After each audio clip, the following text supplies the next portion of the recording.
বিসমিল্লাহির রহমানির রহিম। হে ঈমানদারগণ, তোমরা চক্রবৃদ্ধি হারে সুদ খেও না, আর আল্লাহকে ভয় করতে থাকো, যাতে তোমরা কল্যাণ অর্জন করতে পারো এবং তোমরা সে আগুন থেকে বাঁচো, যা কাফেরদের জন্য প্রস্তুত করা হয়েছে। আর তোমরা অনুগত্য করো আল্লাহর ও রসুলের, যাতে তোমাদের উপর রহমত করা হয়। তোমরা তোমাদের পালনকর্তার ক্ষমা এবং জান্নাতের দিকে ছুটে যাও, যার সীমানা হচ্ছে আসমান ও জমিন, যা তৈরি করা হয়েছে পরহেজগারদের জন্য।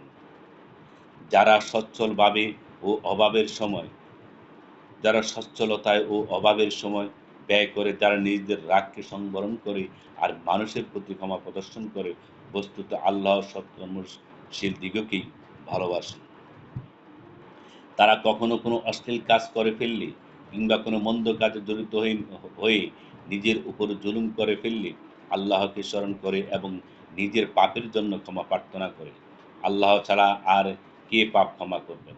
তারা নিজের কৃতকর্মের জন্য হঠকারিতা প্রদর্শন করে না এবং জেনে শুনে তাই করতে থাকে না। তাদের জন্য প্রতিদান হলো তাদের পালনকর্তার ক্ষমা ও জান্নাত, যার তলদেশে প্রবাহিত হচ্ছে প্রস্রবণ, যেখানে তারা থাকবে অনন্তকাল।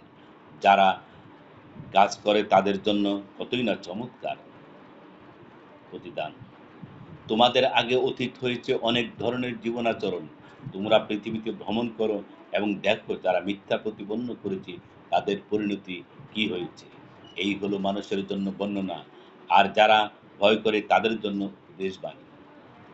আর তোমরা নিরাশ হইও না এবং দুঃখ করো না, যদি তোমরা মুমিন হও তবে তোমরাই জয়ী হবে।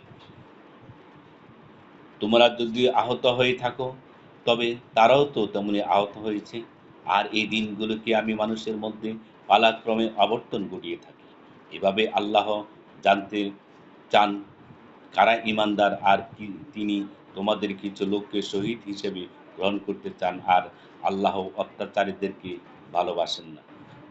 আর এই কারণে আল্লাহ ঈমানদারদেরকে পাকসাফ করতে চান এবং কাফেরদেরকে ধ্বংস করে দিতে চান। তোমাদের কি ধারণা তোমরা জান্নাতে প্রবেশ করবে, অথচ আল্লাহ এখনো দেখেননি তোমাদের মধ্যে কারা জিহাদ করে এবং কারা ধৈর্যশীল। আর তোমরা তো মৃত্যু আসার আগেই মরণ কামনা করতে, কাজেই এখন তো তোমরা তা চোখের সামনে উপস্থিত দেখতে পাচ্ছ। আর মোহাম্মদ একজন রসুল বই নয়, তার পূর্বেও বহু রসুল অতিবাহিত হয়ে গেছেন। তাহলে তিনি কি তাহলে কি তিনি যদি মৃত্যুবরণ করেন অথবা নিহত হন, তবে তোমরা পশ্চাৎবরণ করবে? বস্তুত যদি কেউ পশ্চাদপসরণ করে, তবে তাতে আল্লাহর কিছুই ক্ষতিবৃদ্ধি হবে না, আর যারা কৃতজ্ঞ আল্লাহ তাদের সওয়াব দান করবেন। আর আল্লাহর হুকুম ছাড়া কেউই মরতে পারে না, সেজন্য একটা সময় নির্ধারিত রয়েছে। বস্তুত যে লোক দুনিয়ায় বিনিময় কামনা করবে, আমি তাকে দুনিয়াতেই দান করব। পক্ষান্তরে যে লোক আখিরাতের বিনিময় কামনা করবে, তা থেকে আমি তাকে তাই দেব, আর যারা কৃতজ্ঞ তাদেরকে আমি প্রতিদান দেব। আর বহু নবী ছিলেন, যাদের সঙ্গী সাথীরা তাদের অনুবর্তী হয়ে জেহাদ করেছেন। আল্লাহর পথে তাদের কিছু কষ্ট হয়েছে বটে, কিন্তু আল্লাহর রাহে তারা হেরে যায়নি, ক্লান্ত হয়নি, দমও যায়নি। আর যারা সবর করে আল্লাহ তাদেরকে ভালোবাসেন। তারা আর কিছুই বলেননি, শুধু বলেছে, হ্যাঁ, আমাদের পালনকর্তা, মোচন করে দাও আমাদের পাপ এবং যা কিছু বাড়াবাড়ি হয়ে গেছে আমাদের কাছে, আর আমাদিগকে দৃঢ় রাখো এবং কাফেরদের উপর আমাদিগকে সাহায্য করো। অতঃপর আল্লাহ তাদেরকে দুনিয়ার সওয়াব দান করলেন এবং যথার্থ আখিরাতের সওয়াব। আর যারা সৎকর্মশীল আল্লাহ তাদেরকে ভালোবাসেন।